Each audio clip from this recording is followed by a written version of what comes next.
Hi everyone, chemistry मंथन में आपका स्वागत है। आज का अपना टॉपिक है ऑर्गेनिक केमिस्ट्री में आईयूपीएसी नामकरण।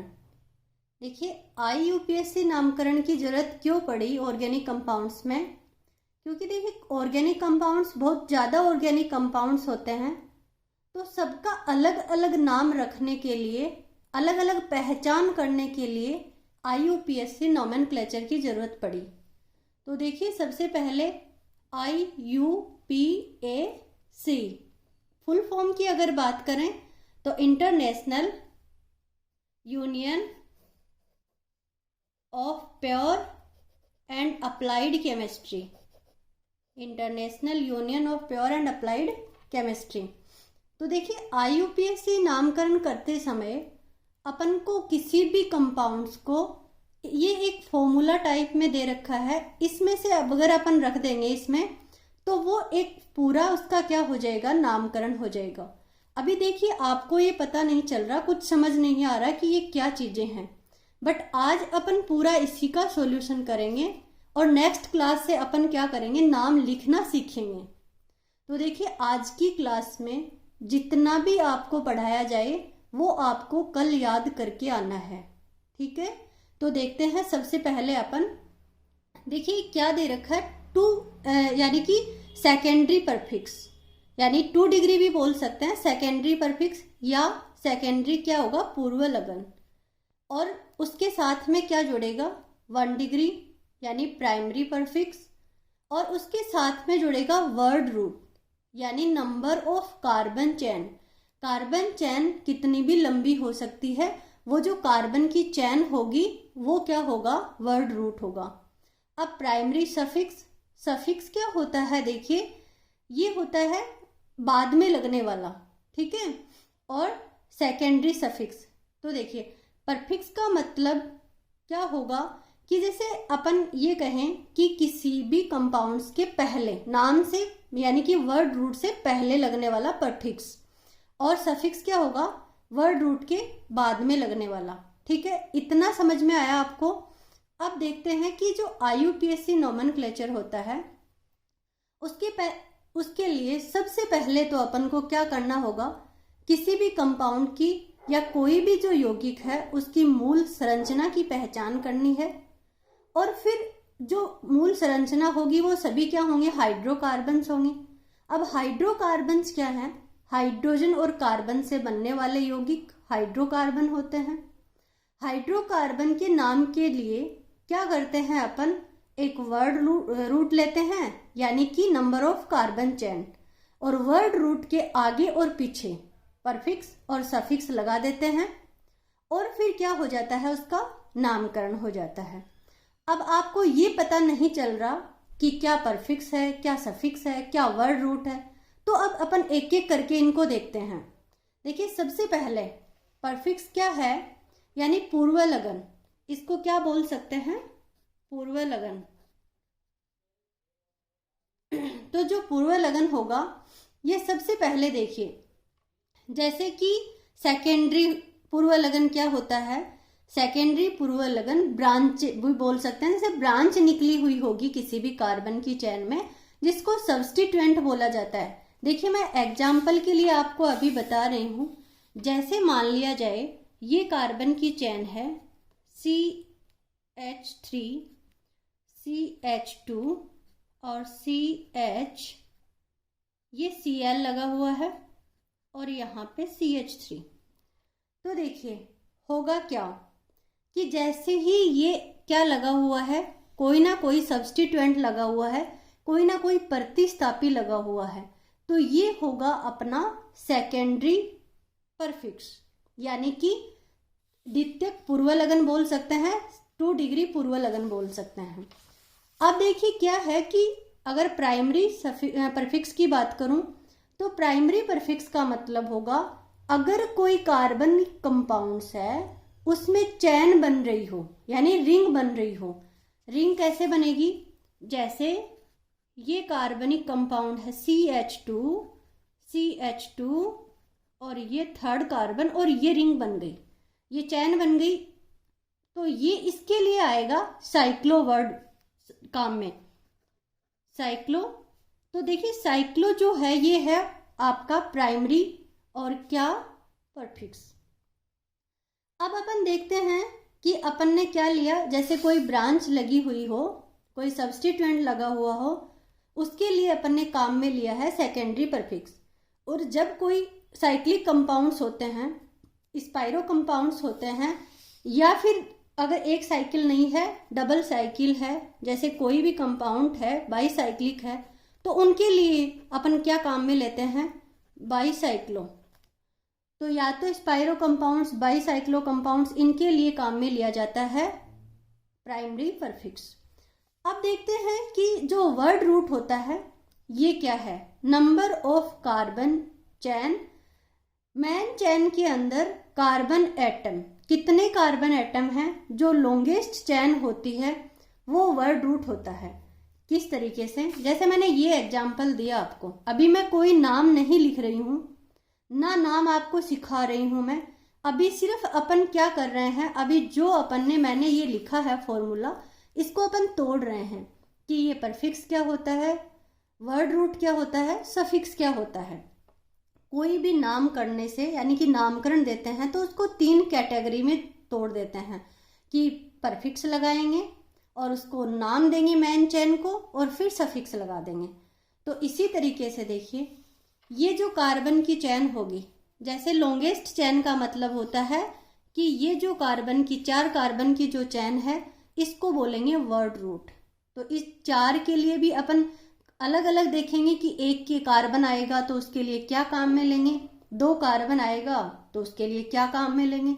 इस तरीके से देखिए क्या होगा, वर्ड रूट का मतलब समझिए पहले तो आप कि होगा क्या, जैसे कार्बन की चैन है ये, तो इसके अंदर कितने कंपाउंड है, कार्बनिक एटम है। अब जरूरी नहीं कि 4 की हो, एक कार्बन की चैन हो सकती है 2, 3, 4, 5, 6, कितनी भी लंबी चैन हो सकती है। इसको बोलेंगे अपन क्या, वर्ड रूट। ठीक है, अब देखिए अपन ने 3 चीज को देखा है अभी, सेकेंडरी परफिक्स जिसको अपन क्या बोल रहे थे, प्रतिस्थापी सब्स्टिट्यूएंट। अपन ने देखा प्राइमरी परफिक्स जिसको अपन साइक्लिक कंपाउंड होगा तो लगा देंगे, अगर साइक्लिक कंपाउंड नहीं है तो उसको नहीं लगाएंगे प्राइमरी परफिक्स को। फिर अपन ने देखा वर्ड रूट। वर्ड रूट में क्या करते हैं, लॉन्गेस्ट कार्बन चैन लेते हैं। फिर अपन देखेंगे सफिक्स को। तो देखिए अगर मैं अनुलग्न की बात करूं तो अनुलग्न भी क्या होते हैं, 2 टाइप्स के होते हैं, या तो होगा प्राइमरी या होगा सेकेंडरी। तो देखिए प्राइमरी जो सफिक्स होता है वो कब काम में लिया जाता है, जब अगर कार्बन कार्बन सिंगल बॉन्ड हो, या तो कार्बन कार्बन सिंगल बॉन्ड हो सकता है, क्यों, क्योंकि कार्बन की वैलेंसी कितनी होती है 4। तो देखिए इस कार्बन की वैलेंसी कंप्लीट हो गई, 4 हाइड्रोजन लगा सकते हैं अपन, 6 इसके इधर, तो ये कार्बनिक कंपाउंड कंप्लीट हो गया अभी। या तो कार्बन कार्बन क्या हो, सिंगल बॉन्ड हो सकता है, तो सिंगल बॉन्ड वाले के लिए अपन अलग से बताऊंगी कि इसके लिए क्या अपन अनुलग्न काम में ले सकते हैं। ठीक है, या फिर क्या हो सकता है, कार्बन कार्बन डबल बॉन्ड। ये देखिए कार्बन कार्बन डबल बॉन्ड, तो अपन 2 हाइड्रोजन इधर और 2 हाइड्रोजन ऐसे लगा सकते हैं। तो अगर कार्बन कार्बन डबल बॉन्ड होगा तो उसके लिए अपन अलग से अनुलग्न लगाएंगे। ठीक है, अब अपन ले सकते हैं कार्बन कार्बन ट्रिपल बॉन्ड, तो उसके लिए अपन अलग से क्या करेंगे, अनुलग्न लगाएंगे। जैसे कार्बन कार्बन सिंगल बॉन्ड है तो अपन लगाएंगे एन। ठीक है, इसके लिए इन डबल बॉन्ड के लिए, और ट्रिपल बॉन्ड के लिए आइन। ये क्या होगा, आपका अनुलग्न होगा। अब अपन ने कंप्लीट 4 बातें देखी है। देखिए प्रतिस्थापी तो क्या होगा, सेकेंडरी परफिक्स, ये होगा अपना साइक्लिक कंपाउंड अगर आएगा तो प्राइमरी परफिक्स, और अगर यहाँ पे वर्ड रूट है, कार्बन के कितने कार्बन है मैन चैन में, वो होगा वर्ड रूट।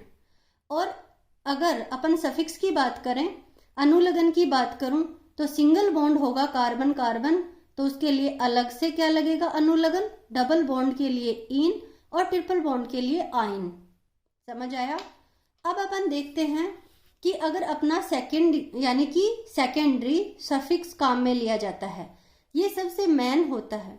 सेकेंडरी सफिक्स क्या होता है कि जैसे अलग अलग ग्रुप दिए हुए होते हैं, इनको बोलते हैं अपन फंक्शनल ग्रुप या क्रियात्मक समूह है। या तो क्या बोलेंगे, मैं देखिए बात अपन यहाँ से आए हैं, देखिए सेकंड डिग्री अपन ने क्या किया, परफिक्स प्राइमरी क्या किया, परफिक्स काम में वर्ड रूट कर लिया और अपन ने प्राइमरी सफिक्स की बात कर ली। अब बात कर रहे हैं सेकेंडरी अपन किसकी, सफिक्स की। तो सेकेंडरी सफिक्स में कौन आएगा, फंक्शनल ग्रुप, या फिर इनको लिख सकते हैं अपन क्रियात्मक समूह है। क्रियात्मक समूह है भी इसी को बोला जाता है। अब देखिए जो क्रियात्मक समूह होंगे ये क्या होते हैं, जैसे मान लो कि कभी कंपाउंड्स आता है ये वाला, जैसे ये कार्बन कार्बन कार्बन कार्बन। अब यहाँ पे कभी कभी लगा होता है OH, तो इसके लिए अलग क्रियात्मक समूह है ये, तो OH के लिए कुछ अलग काम में आएगा। कभी लगा होता है CHO, कभी लगा होता है COOH, कभी अपन यहाँ पे लगा देते हैं NO2 नहीं, कभी लगा देते हैं NH2। तो ये जो होंगे ये क्या है, क्रियात्मक समूह होंगे। ठीक है, अब अपन देखते हैं कि देखिए अपना परफिक्स जो होगा वो क्या है। तो देखिए परफिक्स यानी कि पूर्व लगन वर्ड रूट से पहले लगाते हैं, और ये जो होता है इसको सब्स्टिट्यूएंट बोलते हैं या प्रतिस्थापी बोलते हैं।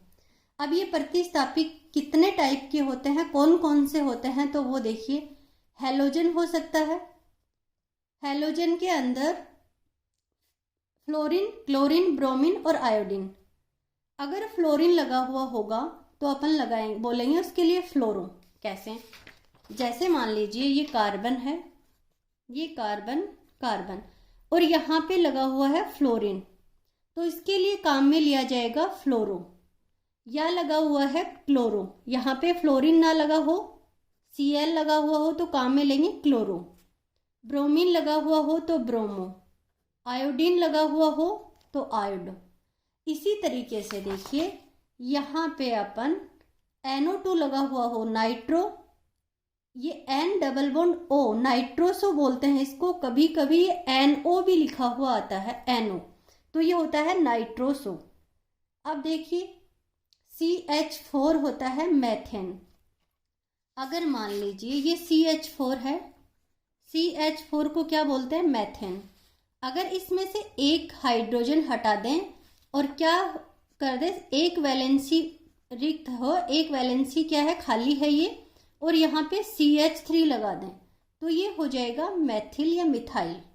ठीक है, अगर यहाँ पे C2H5 है और एक वैलेंसी क्या है खाली है इधर, तो ये हो जाएगा इथाइल। तो ये क्या होते हैं, प्रतिस्थापी होते हैं। ये अपन को आगे लगाने हैं, जब अपन नाम देंगे किसी कंपाउंड को तभी आपको याद रखना है कि फ्लोरीन को क्या बोलते हैं, क्लोरीन को क्या बोलते हैं, ब्रोमीन को क्या बोलते हैं, CH3 को क्या बोलते हैं, C2H5 को क्या बोलते हैं, C3H7 को क्या बोलते हैं। ठीक है, अब देखिए ये होगा। अब R एल्किल ग्रुप में आ गए ये सब। R ग्रुप कितना भी बड़ा हो सकता है, उसको एल्किल बोलेंगे। यानी कि अपन अभी बताऊंगी कि एक कार्बन से लेके अपन कितने कार्बन तक की चेन बना सकते हैं। अब अगर यहाँ पे C6H6 होता तो ये क्या होता, बेंजीन, और ये है C6H5 तो इसको बोलेंगे फिनाइल। ठीक है, कहीं ये ऐसे भी लिखा होता है PH, फिनाइल। अब देखिए यहाँ पे वर्ड रूट की अगर अपन बात करें, देखिए अपन ने परफिक्स की बात कर ली है, अब वर्ड रूट की बात करेंगे तो वर्ड रूट होगा अपना number of carbon atom main चैन के अंदर। सबसे लंबी श्रृंखला का चयन करते हैं वो वर्ड रूट में ही आता है। अब देखिए वर्ड रूट में क्या करते हैं, कितने कार्बन हो सकते हैं, जब 1 कार्बन है तो मैथ काम में लिया जाता है, 2 कार्बन एथ, 3 प्रोप, 4 ब्यूट, 5 पेंट, 6 कार्बन के लिए हेक्स और 7 कार्बन के लिए हेप्ट, 8 कार्बन के लिए ऑक्ट और 9 कार्बन के लिए नॉन और 10 कार्बन के लिए डेक। ये आपको याद करने पड़ेंगे सब। जब आप ये पूरा कंप्लीट याद होगा जब आप जाके नोमेनक्लेचर कर पाओगे। देखिए मेरे साथ बोलिए, meth, eth, prop, but, pent, hex, hept, oct, non, dec. 1 से लेकर 10 कार्बन तक आपको कंप्लीटली ये तो कम से कम याद रखना ही रखना है। देखिए कार्बन की जो चेन होती है वो मोस्टली 10 से लेकर यानी कि 1 से लेकर 10, 12, 15 तक आ सकती है कार्बन, उससे ज़्यादा नहीं आते अपने काम में। 11 कार्बन होगा तो अनडेक बोलेंगे, 12 के लिए डोडेक बोलेंगे, और 19 कार्बन आ जाएगा ऐसे ही देखिए ट्राइडेक आ जाएगा, फिर 19 तक आ जाएगा नॉन डेक, और 20 कार्बन के लिए आइकोस काम में लिया जाता है। ठीक है, 20 कार्बन जहाँ आते हैं तो आइकोस लगा देते हैं, बट 20 कभी ये काम में ही नहीं आएंगे अपने। ठीक है, तो आपको ये तो कम से कम यहाँ तक तो याद रखना ही रखना है। अब अपन देखते हैं प्राइमरी सफिक्स क्या होता है और कहाँ अपन इसको लगाते हैं। प्राइमरी सफिक्स में ही बताया मैंने कि कार्बन कार्बन सिंगल बॉन्ड को, मतलब कार्बन कार्बन बॉन्ड को बताता है। वो सिंगल बॉन्ड भी हो सकता है, डबल बॉन्ड भी हो सकता है, ट्रिपल बॉन्ड भी हो सकता है। तो देखिए कार्बन कार्बन बॉन्ड अगर सिंगल बॉन्ड है तो उसके लिए एन काम में लिया जाता है, और जब सिंगल बॉन्ड होगा तो उसको सैचुरेटेड कंपाउंड्स बोलते हैं। ठीक है ना, संतृप्त कार्बन हाइड्रोकार्बन बोलेंगे। अब अगर यहाँ पे कार्बन कार्बन डबल बॉन्ड है और कार्बन कार्बन ट्रिपल बॉन्ड है तो इनको अनसैचुरेटेड कंपाउंड्स बोलेंगे, और डबल बॉन्ड के लिए इन काम में लिया जाता है और ट्रिपल बॉन्ड के लिए आइन काम में लिया जाता है। ठीक है, ये क्या है अपने, ये प्राइमरी यानी कि सफिक्स की बात कर रहे हैं कि कार्बन कार्बन बॉन्ड को बताता है कौन, प्राइमरी सफिक्स। या तो सिंगल बॉन्ड होगा या डबल बॉन्ड होगा या ट्रिपल बॉन्ड होगा। अब देखिए किस तरीके से करेंगे, एक एग्जाम्पल लिया है मैंने। जैसे सिंगल बॉन्ड है सभी कार्बन कार्बन, तो देखिए कितने कार्बन है, 1 2 3। तो 3 के लिए कितना लिखेंगे, यहाँ पे लिखा हुआ है ऊपर अपना 3 कार्बन के लिए, देखिए 3 कार्बन के लिए प्रोप। ठीक है, और अब देखिए क्या लगाएंगे, अगर सिंगल बॉन्ड है 3 कार्बन है तो प्रोप, और सिंगल बॉन्ड के लिए एन, ये देखिए एन, ये लगाया हुआ एन, तो प्रो प्लस एन और आप संधि कर दीजिए, प्रोपेन बन जाएगा। ठीक है, कार्बन कार्बन डबल बॉन्ड है, 3 कार्बन के लिए वो ही काम में लेंगे क्या, प्रोप, बट अनुलग्न क्या हो जाएगा अपना, यानी कि सफिक्स क्या हो जाएगा, इन, और यहाँ पे आ जाएगा प्रोपीन। अब देखिए अगर ट्रिपल बॉन्ड होगा तो प्रोप तो आएगा ही 3 कार्बन के लिए, 1 2 3, और 3 के लिए क्या काम में लिया जाता है, प्रोप, और 3 बॉन्ड है तो 3 बॉन्ड के लिए क्या काम में लेंगे, ये देखिए 3 बॉन्ड के लिए आइन काम में लिया जाता है, तो प्रोप प्लस आइन यानी कि संधि क्या होगी, प्रोपाइन। तो ये आपको ध्यान में रखना इस तरीके से। क्या 1 डिग्री जो आपका सफिक्स होगा प्राइमरी वो क्या होगा, देखिए प्रोप प्लस एन यानी कि एन इन आइन। ये किसके भी साथ जुड़ सकते हैं, ब्यूट के साथ जुड़ सकते हैं, यानी 4 कार्बन जब होते तो but plus ane butane, but plus ene butene, और ब्यूट प्लस आइन ब्यूटाइन, कुछ भी हो सकता था। पेंट हो सकता था, तो 5 कार्बन जब होते तो पेंट प्लस इन पेंटेन, और sorry pent plus ane pentane, pent plus ene pentene, और पेंट प्लस आइन पेंटाइन। तो अपन किसी भी कार्बन के आगे जोड़ सकते हैं एन इन आइन। याद रखना, सिंगल बॉन्ड के लिए एन, डबल बॉन्ड के लिए इन, और ट्रिपल बॉन्ड के लिए आइन। अब अपना बचता है क्या, सेकेंडरी सफिक्स। तो देखिए सेकेंडरी सफिक्स मैंने क्या कहा आपको कि जहां पे भी फंक्शनल ग्रुप होगा वहां पे क्या होगा, अपना सेकेंडरी सफिक्स काम में लिया जाएगा। यदि कोई कंपाउंड है उसमें क्रियात्मक समूह उपस्थित है तो ये काम में आता है सेकेंडरी सफिक्स। अब देखिए क्रियात्मक समूह क्या होते हैं, आपने देखा होगा कि जब कोई भी हाइड्रोकार्बन होता है उसमें बड़े बड़े ग्रुप जुड़े हुए होते हैं, ये बड़े लोग होते हैं सब। ठीक है, तो जितने भी बड़े लोग होते हैं उनके बड़े नाम होते हैं। तो ये क्या है, OH, तो OH को बोलते हैं एल्कोहल, और इसके लिए सफिक्स क्या काम में लिया जाएगा, ओल। CHO एल्डिहाइड होता है, सफिक्स क्या काम में लिया जाएगा, एल। और C double bond O ketone होता है। देखिए एल्डिहाइड को भी अपन कैसे लिख सकते हैं, एल्डिहाइड को भी ये लिखा जाता है C डबल बॉन्ड H होता है इधर, यानी एल्डिहाइड में एक वैलेंसी हमेशा H होता है, जबकि कीटोन में क्या होता है, कीटोन में देखिए डबल बॉन्ड और इधर भी R होता है, इधर भी R होता है, तो ये दोनों में डिफरेंस होता है। एल्डिहाइड में क्या होगा, इधर तो R होगा बट इधर एक वैलेंसी पे क्या होगा, हमेशा हाइड्रोजन होगा, और कीटोन में क्या होगा, दोनों तरफ R ग्रुप होगा, एल्काइल ग्रुप होगा। अब देखिए अपना नेक्स्ट, यानी कि कीटोन के लिए ऑन लगाया, कार्बोक्सिलिक एसिड अगर आ जाए, कार्बोक्सिलिक एसिड कैसे लिखेंगे, C double bond O OH, तो कार्बोक्सिलिक एसिड के लिए ओइक अम्ल काम में लिया जाता है, क्या, ओइक एसिड काम में लिया जाता है। COCl ये होता है अम्ल क्लोराइड, कैसे लिखोगे, C डबल बॉन्ड O और Cl, इसके लिए क्या अपन सफिक्स काम में लगाएंगे, लेंगे ऑयल क्लोराइड, ठीक है। NH2, तो NH2 के लिए क्या काम में लगाएंगे, लेंगे एमीन, यानी NH2 जब कोई क्रियात्मक समूह है जुड़ा हुआ है तो उसके लिए अपन अनुलग्न लगाएंगे सफिक्स, वो होगा एमीन, और SH के लिए थायोल। ये आपको, ये बहुत कम है, मैंने एग्जाम्पल दिया है सिर्फ आपको, बट अपन अगर नाम देंगे कंपाउंड्स को तो अलग अलग नाम देंगे, और सारे सभी के सभी ये जो फंक्शनल ग्रुप हैं तो इनकी एक टेबल होगी, ये टेबल मैं आपको सब करवा दूंगी पूरा कंप्लीट, कि आपको ये टेबल याद करनी है, ठीक है। तो उसके लिए आपको ये टेबल याद करके आनी ही होगी, जब ही अपन क्या कर पाएंगे, सभी IUPAC नॉमेनक्लेचर। आज का आपका होमवर्क पूरा का पूरा आपको याद करना होगा, ठीक है।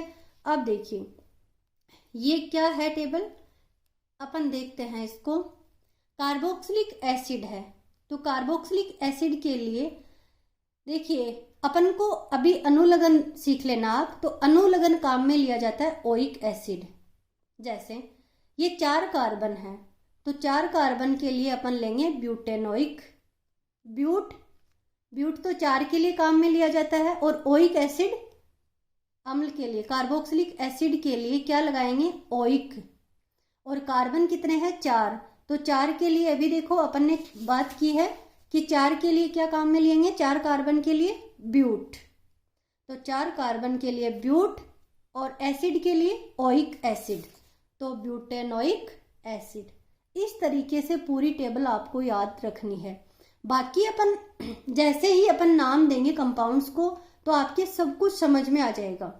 आज आपको ऐसे लग रहा होगा, सब आपको याद करना पड़ेगा पहले ये चीजें, कि एक कार्बन को मैथ बोलते हैं, 2 को एथ बोलते हैं, 3 को प्रोप बोलते हैं। जब अपन किसी भी कंपाउंड्स में क्लोरीन लगाते हैं तो क्लोरो बोलते हैं, फ्लोरीन लगाते हैं फ्लोरो बोलते हैं। ये सब आपको याद होगा जब अपन नामकरण आसानी से कर पाएंगे। अब अगर मान लो कि ये आपको सल्फोनिक एसिड दिख जाए, तो सल्फोनिक एसिड के लिए आपको अनुलग्न लगाना है सल्फोनिक एसिड, और आपको क्या दिख जाए, एनहाइड्राइड दिख जाए, ओइक एनहाइड्राइड, एस्टर के लिए O8, एसिल हैलाइड के लिए ऑयल हैलाइड, मैंने बता दिया आपको, एमाइड के लिए एमाइड ही काम में लिया जाता है, आइसोसाइनाइड के लिए आइसोसाइनाइड ही काम में लेते हैं, साइनाइड के लिए नाइट्राइल काम में लिया जाता है, और एल्डिहाइड के लिए एल काम में लिया जाता है, कीटोन के लिए ऑन काम में लिया जाता है, एल्कोहल के लिए OH ओल काम में लिया जाता है, और थायो एल्कोहल के लिए थायोल काम में लिया जाता है। और ये मैं बता चुकी हूँ आपको, एल्कीन, इन है डबल बॉन्ड है तो इन, ट्रिपल बॉन्ड है तो आइन, और सिंगल बॉन्ड है तो एन। ये आपकी पूरी टेबल है जो आपको याद करनी पड़ेगी, ठीक है। Single bond ane, double bond ene, triple bond आइन।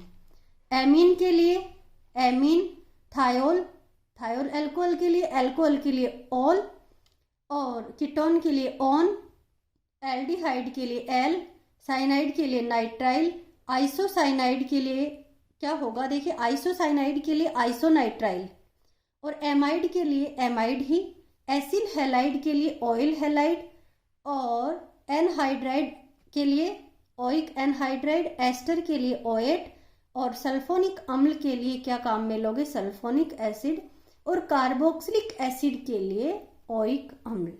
ठीक है बच्चों, आज आपको कंप्लीट याद करके आना है। कल आपकी क्लास में जब भी आना ये कंप्लीट आपको याद हो, जब जाके आपके अच्छे से नामकरण समझ में आ जाएगा। ठीक है, धन्यवाद।